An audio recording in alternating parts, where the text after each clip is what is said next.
오늘은 삼국지 24번째 시간입니다.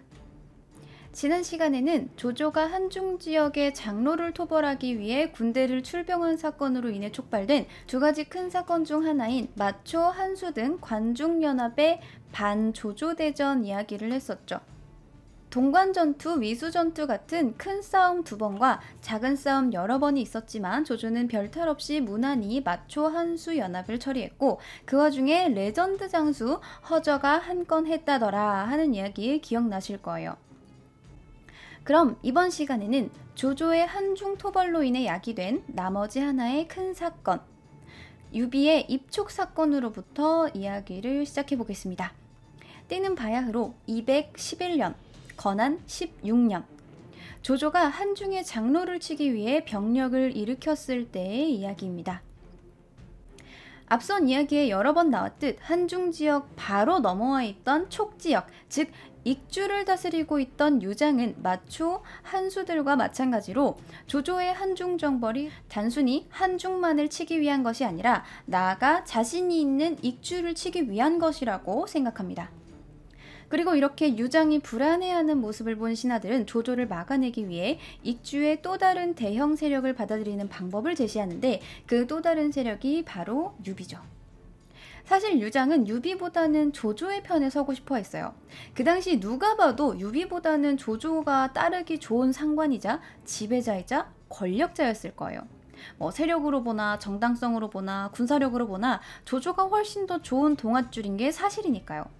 유비는 그저 유씨라는 같은 성을 가진 그리고 우연히 최근에 형주라는 가까운 지역에 자리 잡게 된 썩은 건지 그냥 낡은 건지 아니면 이게 빈티지인지 알 수 없는 동아줄이었기 때문에 최초에 조조와 유비라는 상위 세력을 고르는 선택의 기로에 선 유장은 조조를 고르고 싶어 했던 거죠.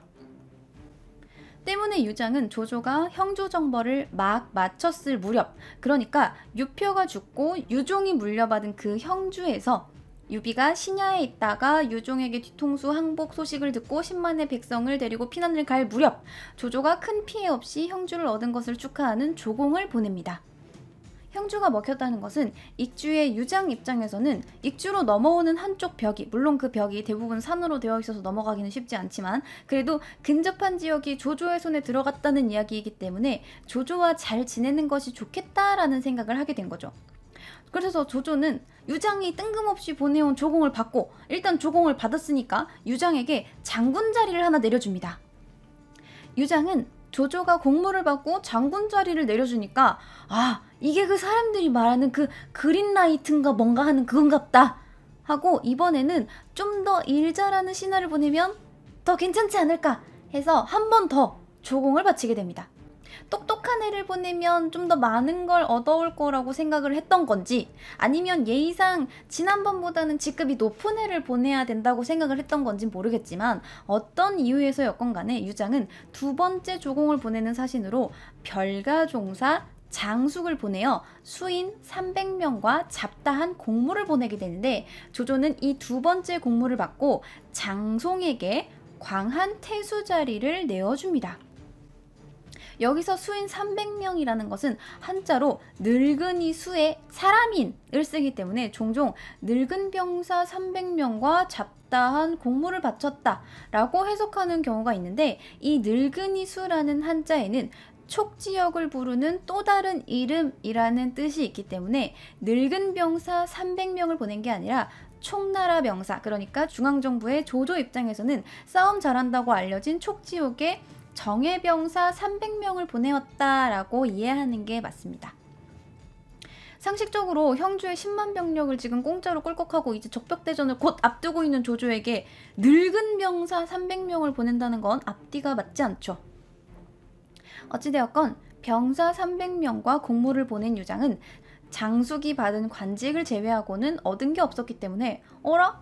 뭐지? 이번에는 나는 안 주나? 나 뭐 아무것도 안 주네? 장숙만 뭘 받아왔네? 제가 문제인가? 하고 한 번 더 사신을 보내니 그가 바로 장숙과 마찬가지로 별가종사를 지내고 있었던 장숙의 동생 장송입니다. 이 장송이 모든 사단의 시작입니다. 장송은 꽤 똑똑한 인물이었어요. 다만 그 재능에 비해 방탕하고 꽤나 그릇이 작은 사람이었습니다. 조조에게 사신으로 찾아간 장송은 자기도 형처럼 뭔가 관직을 받아챙길 요량으로 조조 앞에서 온갖 재능을 뽐내어 봅니다. 뿜뿜!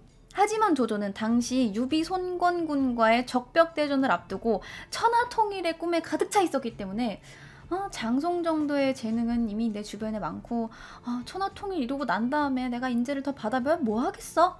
라는 생각이었는지 장송에 대해 그다지 신경을 쓰지 않습니다.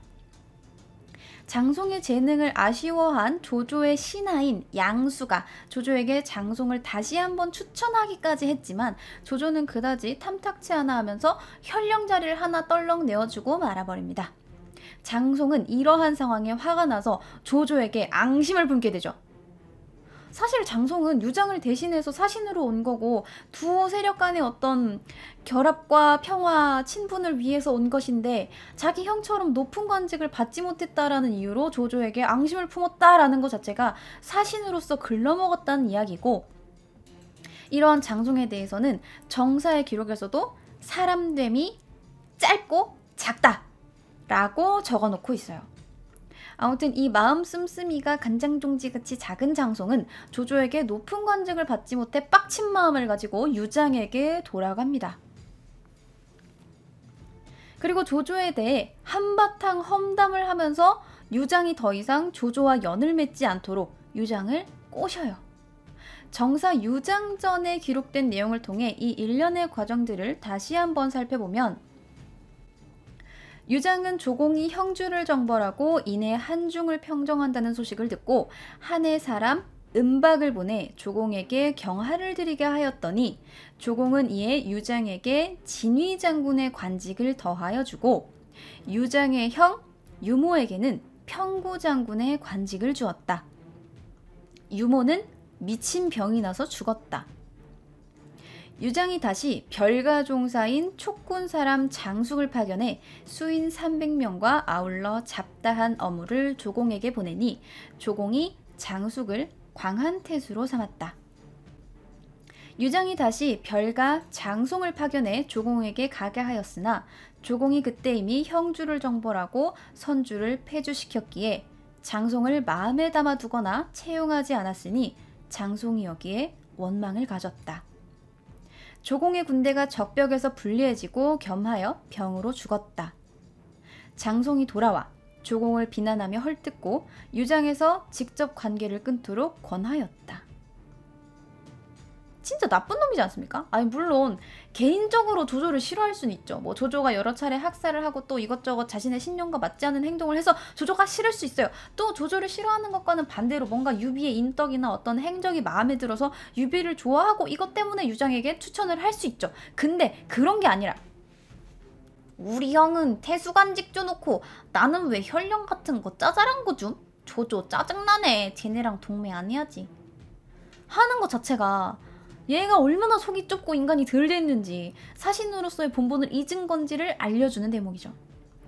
아무튼 뭐 어찌되었건 장송은 조조에게 삐진 마음을 유장에게 마구마구 풀었고 유장은 조조의 험담을 다 들은지라 조조 라인을 타는 것에 약간 망설임을 가지게 됩니다. 자, 그리고 그럼 이제 무슨 줄을 타야 되나를 고민하게 되는데 이때 한번 다시 간장종지 장송이 마찬가지로 유시성을 가져 친척관계인 유비에게 법정을 보내세요. 법정이 이런 일에 아주 적합한 인재죠. 게다가 친척관계니까 통수 맞을 일도 없지 않겠습니까? 라면서 평소 자신과 친하게 지내며 함께 유장의 뒷담화를 까던 법정을 유비에게 보낼 것을 추천합니다. 유장은 이런 간장종지의 새치혀에 속아 넘어가서 법정과 맹달에게 병사 수천 명과 온갖 보물을 주어 유비에게 도움을 청하게 됩니다.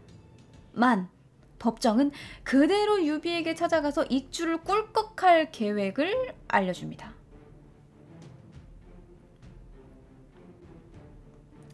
어느 지역이 군사가 진군하기 쉽고 어디가 보급로고 어디가 사람이 적고 많고를 다 알려주고 심지어 익주의 중요한 정보가 들어가는 지도까지 그려주니 유비는 그날로 익주의 모든 허와시를 다 알게 됩니다. 역시 간장종지와 같이 지내는 꼴을 보면 법정도 역시 유상종인가 싶기도 합니다만 이후 법정과 마찬가지로 유비에게 익주를 넘기려는 유장의 부하들이 곳곳에 있어 유비를 돕는 것을 보면 꼭 법정이 나빴다라기보다는 유장이 꽤나 능력이 없었고 지배권이 약했으며 신하들에게서 신뢰를 얻지 못하고 있었다라고 생각할 수 있습니다. 물론 관직을 못 받았다고 삐진 장송은 간장종지가 맞아요.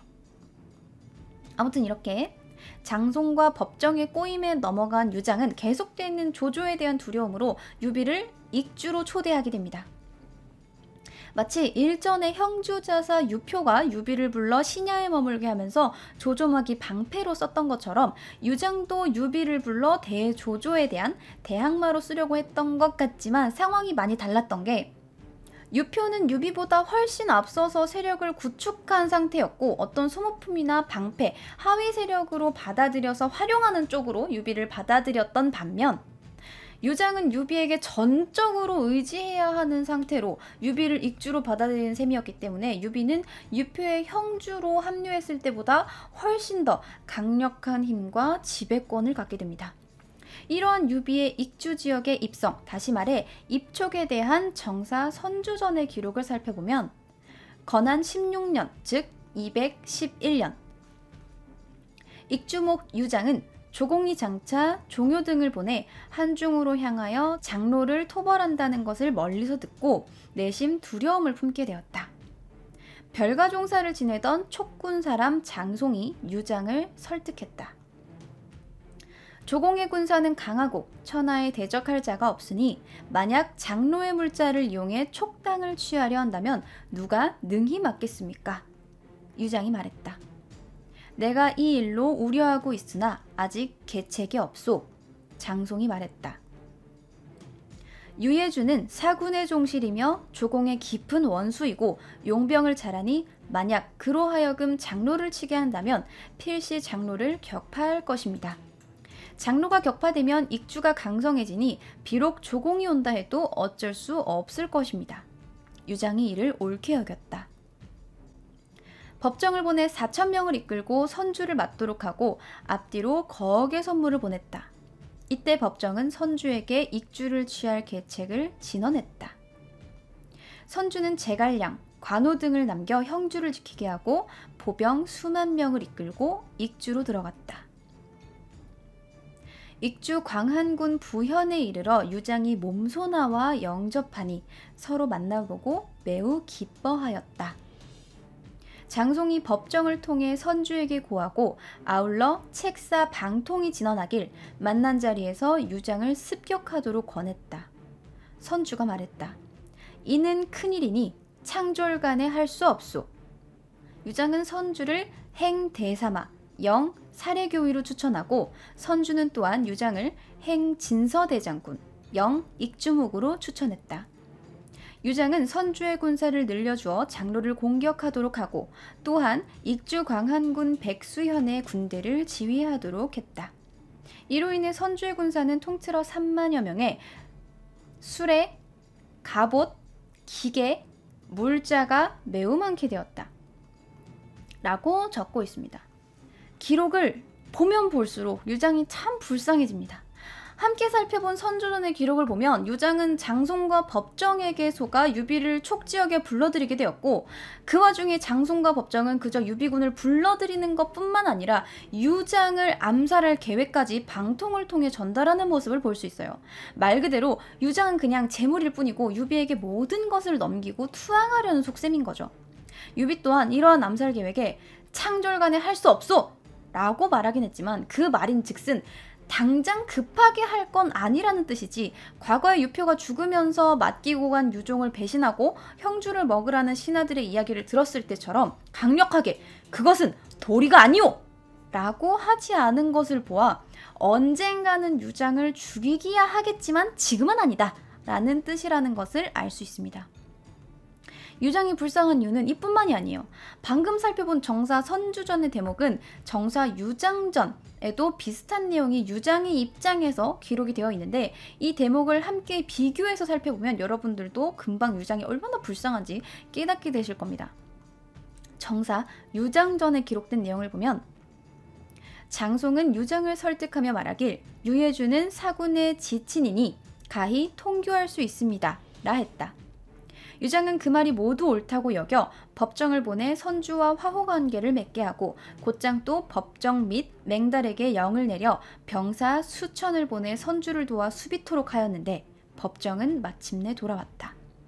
후에 장송이 다시 유장을 설득하길 지금 주중에 여러 장군들인 방희와 이희 등은 모두 자기 공을 믿고 교만하고 호강하여 다른 뜻을 품고자 하니 유예주를 얻지 못하면 적은 밖에서 공격하고 백성들은 그 안을 공격하니 반드시 패망하는 길입니다. 라 했다.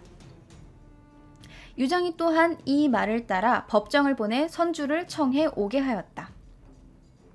유장의 주부 황권이 그 이해관계를 진언하고 종사인 광한 사람 왕루는 스스로 주의 성문에 거꾸로 매달려 간언하였으나 유장은 하나도 받아들이지 않고 가는 곳마다 선주를 공손히 받들라고 명령하니 선주는 험준한 익주의 경계로 들어오는 게 제 집에 들어가듯 쉬운 일이었다. 선주가 강주의 북쪽에 이르러 강수로부터 꺾어 들어왔다. 부성으로 갔다. 성도와의 거리가 360리이니 이 해는 건한 16년, 즉 211년이다.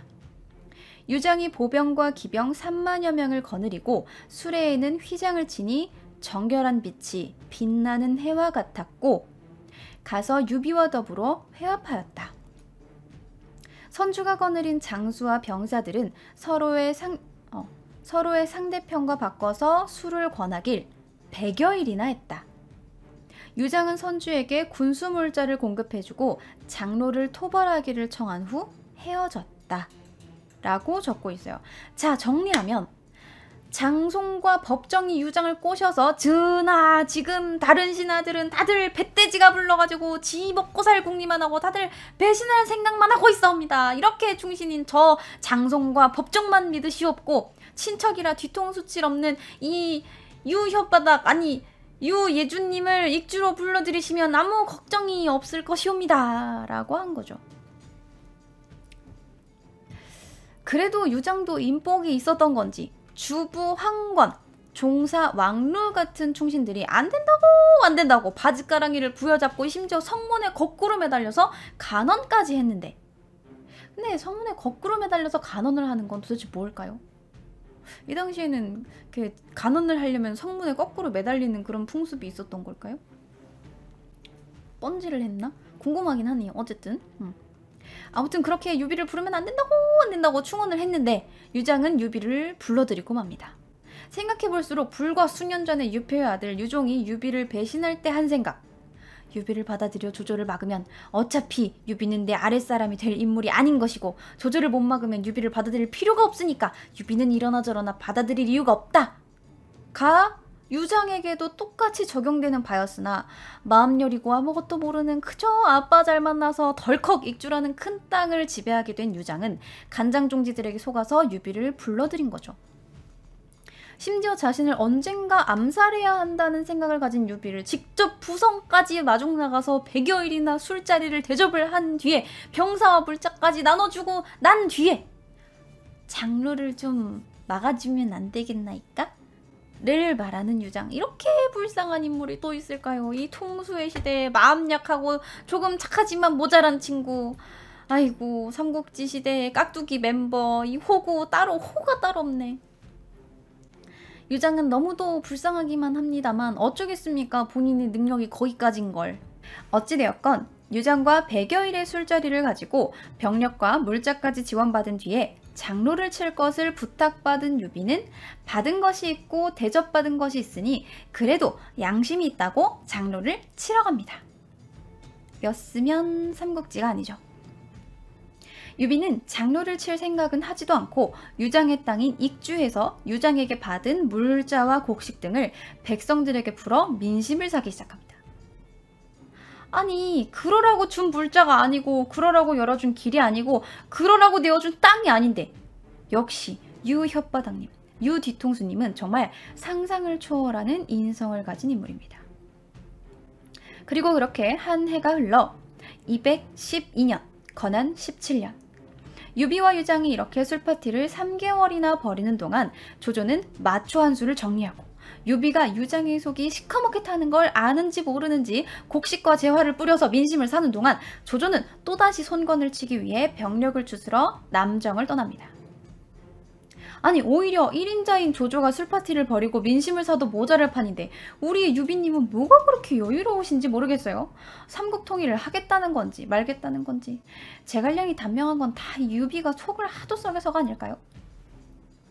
뭐 아무튼 조조가 남정을 온다는 소식이 들려오자 명실상부 남쪽 동맹의 굳건한 한 축 손권은 나머지 한 축인 유비에게 도움을 청합니다. 근데 상식적으로 먼저 받은 도움 요청이 유장의 장로 정벌이었는데도 불구하고 손권의 도움 요청 편지를 받자 유비는 유장에게 손권을 도와주러 가야 하니 네가 준 병사들을 데리고 일단 다녀오겠다 라는 말을 합니다. 거기다가 물자까지 좀 주면 좋겠다 라는 말까지 합니다만 유장도 똥멍청이가 아니었던 건지 그건 힘들고 군사는 4천만 데려가고 물자는 반만 나눠주겠습니다 라고 합니다. 생각해보니까 멍청이가 맞는 것 같아요. 도대체 왜 준 걸까요? 딱 봐도 얘는 장로를 처리해줄 생각이 없어 보이는데 이미 유비와 싸우기에는 늦었다고 생각한 걸까요? 아니면 한 줄기 희망을 품고 있었던 걸까요? 유장의 생각이 어느 쪽이었건 간에 이미 준 병력과 물자들에 대한 감사는 둘째치고 4천의 병력과 반틈의 물자를 지원해준 것 따위는 성의 안 차셨던 우리의 유비님이 유장의 이러한 50% 디스카운트 지원에 되려 화를 냅니다. 이때 화를 내는 유비의 대사가 또 일품인데 정사 위서에 기록된 그의 대사를 보면 이에 유비가 경로해 자신의 군사들에게 말했다. 내가 익주를 위해 강적을 치느라 병사들은 지치고 초췌해졌으며 편히 쉴 겨를도 없었다. 지금 창고에 재물을 쌓아놓고 포상에는 인색하면서 병사들을 출전하여 사력을 다해 싸우기를 바라니 이것이 어찌 가능하겠는가. 아니 애당초 여유롭게 쓰도록 물자랑 곡식 병력까지 지원해줬을 때는 펑펑 백성들한테 뿌리더니 이제 와서 모자라고 지쳤다고 뭐 별거 하지도 않았으면서 생색을 아주 그냥 온갖 생색을 다 내고 있어요. 인의의 군주 유비라고요? 말에 무엇하겠습니까? 더는 이야기하지 않겠습니다. 자 어찌되었건 유비가 이렇게 생색의 생떼를 부리고 온갖 짜증을 부리고서는 결국 장로는 치지도 않고 그렇다고 익주를 꿀꺽도 하지도 않고 손권을 도우러 가겠다고 하자 유비를 도와서 익주를 꿀꺽하려던 간장종지 세력들은 안절부절하면서 유비가 떠나는 것을 막고자 합니다. 장송과 법정은 유비에게 편지를 보내 지금 거의 대사가 다 이루어졌는데 어찌 이를 내버려 두고 떠나십니까? 라고까지 그러니까 즉 이제 곧 익주를 꿀꺽하게 됐는데 어디 가는 거야? 라고까지 말하게 되는데 이를 보다 못한 장송의 형 장숙 아까 조조한테 사신으로 가서 관직을 받아왔던 그 능력이 있었던 별가종사 장숙이 이를 유종에게 고해바치게 됩니다. 유장은 믿었던 장송이 처음부터 나를 배신한 거구나 라는 생각에 분노가 치밀었고 장송을 참수하게 되죠. 그런데 이때 놀랍게도 배신과 통수가 난무하는 이 세상에 배신과 통수를 들켜버린 유비는 이로 인해 유장을 싫어하게 됩니다. 무슨 염치로? 하지만 우리 유비는 염치가 없는 사람이죠. 유장은 이후 익주의 관문을 지키는 장수들에게 편지를 보내어 다시는 유비와 협력하지 말라는 명령을 내립니다만 이에 꼬투리를 잡은 유비군은 그대로 손권을 도우러 가던 병사를 몰아서 유장을 공격합니다. 진짜 나빴죠? 그쵸? 볼수록 나빴죠? 유비가 삼국통일했으면 큰일 날 뻔했죠? 하지만 아무리 유비가 나빴어도 유장보다는 강했고 이 시대의 정의는 강한 사람 쪽에 있죠. 얼마 지나지 않아 유장은 유비에게 항복하게 되는데 이 대목에서의 유장의 항복 이유가 또 한 번 우리의 심금을 울리게 됩니다. 그 이유를 정사 유장전의 기록을 통해 함께 보겠습니다. 212년 선주가 가맹관에 이르러 병사를 돌려 남쪽으로 향하니 가는 곳마다 모두 이겼다. 214년 건한 19년 성도로 진격해 수십일 포위하였으나 성중에는 아직 정예병 3만 명과 곡식과 비단은 1년을 지탱할 수 있으니 관리와 병사들은 모두 죽기를 각오하고 싸우고자 하였다. 유장이 말하길 우리 부자가 20여 년 동안 이 익주를 다스리면서 은덕을 백성들에게 베푼 적이 없다. 최근 들어 백성들은 3년이나 전쟁하느라 시체가 벌판에 널렸으니 이 모든 것이 이 유장 때문인데 어찌 마음을 편히 할 수 있겠는가 라 하였다. 마침내 성문을 열고 나와 항복하니 사람들이 울며 눈물을 흘리지 않는 자가 없었다. 아, 진짜 참곤주 아닙니까? 비록 능력은 좀 부족하고 힘이 약해서 신하들에게 배신당하고 정치는 실패해서 썩은 동안줄을 잡긴 했지만 그가 마지막에 보여준 백성들을 생각하는 마음만은 진짜였지 않을까요? 유장에게 이 시대의 로맨티스트 상 드립니다. 자, 결과적으로 조조의 한중정벌은 유비를 익주의 꽁으로 들어가게 만들어 주었고 이로 인해 유비는 거대하고 비옥한 그리고 천혜의 요새와 같은 산으로 둘러싸인 땅 익주를 손쉽게 얻게 됩니다. 그럼 유비는 얼마나 강해진 걸까요? 이제 손권 따위 껌인 걸까요? 조조랑 1대2 맞다이 뜨나요? 다이다이 뜨나요? 하지만 세상 일이 그렇게 쉽게 흘러가지 않죠. 세상사 세옹지마라고 좋은 일 있으면 나쁜 일도 있고 나쁜 일 있으면 좋은 일도 있고. 자, 이번 시간에는 유비에게 커다란 이 익주 정복이 있었지만 다음 시간에는 유비에게 나쁜 일이 찾아옵니다. 그 나쁜 일이란 도대체 무엇이었을까요? 궁금하시면 다음 시간을 기대해주세요.